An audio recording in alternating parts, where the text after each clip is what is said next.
Where did you get your passion for all things with engines to start with? Has it always been part of your life, motor cars and tractors? I've always been interested in old cars, and we've got a Morris Minor Traveller there, which my mother had when I was a child, and I was fascinated by that. I've always loved cars, and around us all different types. They've always been a passion of mine, and I think it's fun to go out in different cars and it puts you in a different mood.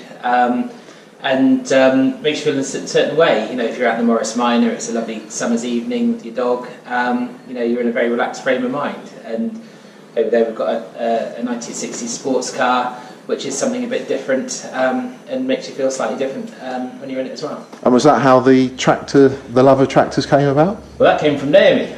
Well, my dad was a farmer in Northern Ireland, and we're growing up through the war and what have you.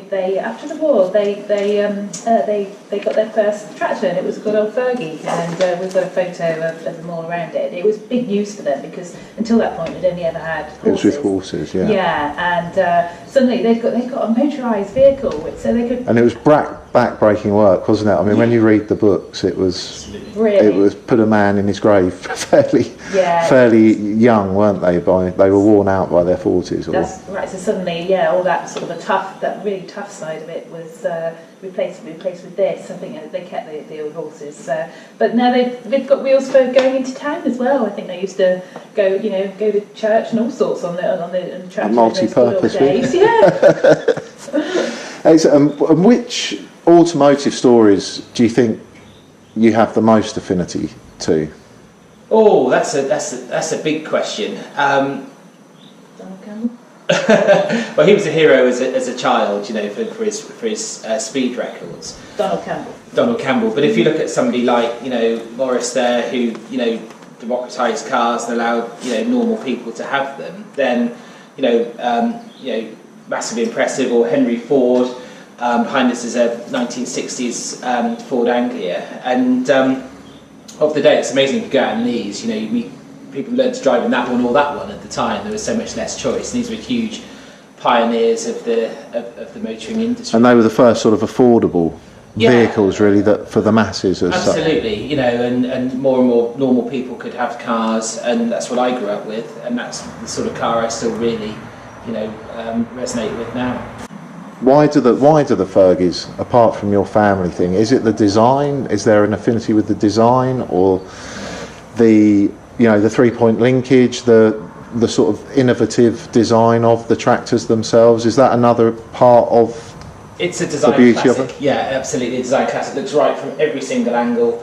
It's great in form and great in function. Often the two go together. Especially when you compare them to the other tractors of the day. If you see. Yeah. They were much bigger, and they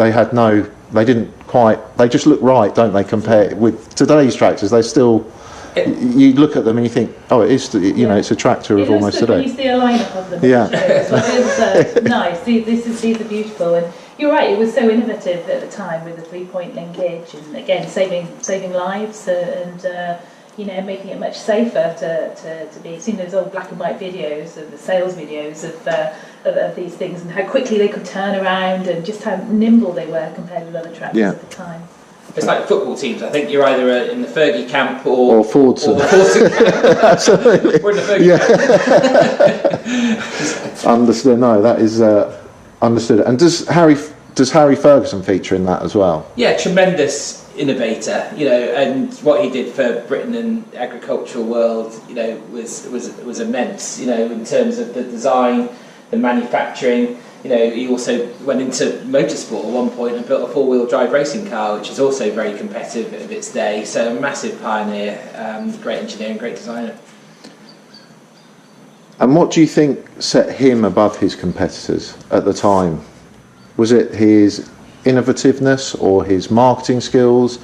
I mean, when I look at him, he's almost the full package, beyond his time. He could have been a modern day inventor and would have probably done as well today as he had done in the 30s with marketing and that sort of I think you should say, to be successful, you've got to have the product, and he certainly had that, and the innovation and the design, but he's also tremendous at the production side of things, and you've got to see those pictures of the Banner Lane factory in Coventry, how he sent them all around the world. I mean, this is T for Tractor England, but they also made them elsewhere in the world, and they went all around the world. We've got a friend in South Africa with an old one. Is it a TE or a TO? I think it's a TO. Is it TO? It is, yeah. Do you think that the same kind of innovative story of a man from nothing could create an engineering business? It's not the same as obviously Ferguson, but could it happen today, do you think? Well, I think you have to look at people like, Elon Musk, what he's done at Tesla, came from a completely different world with PayPal and what have you, but has taken, his enterprise into a completely new sector and arguably done something similar to that Harry Ferguson was doing to the tractors with his electric cars. Why do you think that although he invented one of the most iconic vehicles of the 20th century, his story is not wider known? I think it's because it's about tractors, and and it's a fairly niche market, niche subject, which not everybody is into. If it was a motor car, then he'd be a household name, wouldn't he? Yeah, everyone knows about William Lyons and his Jaguars and all the rest of it.